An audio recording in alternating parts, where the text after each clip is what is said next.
श्री स्वामी समर्थ सगळ्यांना. तर आज बघा मी भरलेलं कारलं करते, त्याची रेसिपी दाखवते तुम्हाला. तर कारले हे स्वच्छ धुवून आणि कापून घेतलेत मी आणि त्यातल्या बिया पण काढल्या होत्या.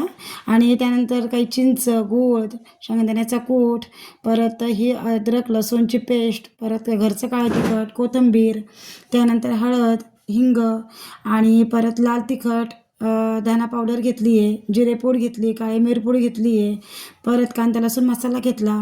आता बघा कढाई गरम करायला ठेवली, त्यात तेल पण टाकलं आणि जे ना आता शेंगदाण्याचं कूट त्यामध्ये ही थोडी अद्रक लसूणची पेस्ट टाकली, कांदा लसूण मसाला, धने पावडर, हळद आणि थोडंसं मीठ टाकलं. आता हे सगळं आहे ना त्याचं जे आपल्याला म्हणजे मिश्रण करायचं आणि हे पूर्ण कारल्यामध्ये भरून घ्यायचं. आता हे बघा पूर्ण कारले तयार झालेत आपले मसाला भरून. आणि जे चिंच आहे ना ते चिंच काढून त्याचं जे पाणी आहे ना पूर्ण कारल्यामध्ये टाकायचं, म्हणजे ते असं लागून जातं त्याला सगळं. आणि आता बघा तेल गरम झालं, त्यामध्ये अद्रक लसूणची पेस्ट टाकली, परत फोडणीला जिरे लसूण पण टाकलं, जिरे मोहरी. आता कांदा लसूण मसाला टाकला, हळद, धनेपूड, आता ही जिरेपूड आहे, त्यानंतर परत घरचं काळं तिखट टाकलं आणि हे जे आहे ना थोडं पाणी टाकून शिजवून घ्यायचं. त्यानंतर आता हे बघा मिरेपूड आणि थोडंसं हिंग टाकला.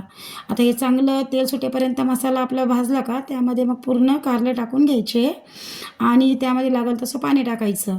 आता खरं तर मला सुकी पण भाजी करायची होती, सुकी पण छान होती भरलेलं कारलं, पण आज थोडंसं रस्सा भाजी करायची होती त्यामुळे पाणी टाकलं मी. आणि आता बघा वरतून कोथिंबीर टाकली, गूळ टाकला. आणि अशी भाजी एकदा नक्की करून बघा. व्हिडिओ आवडला असेल तर सबस्क्राईब करा.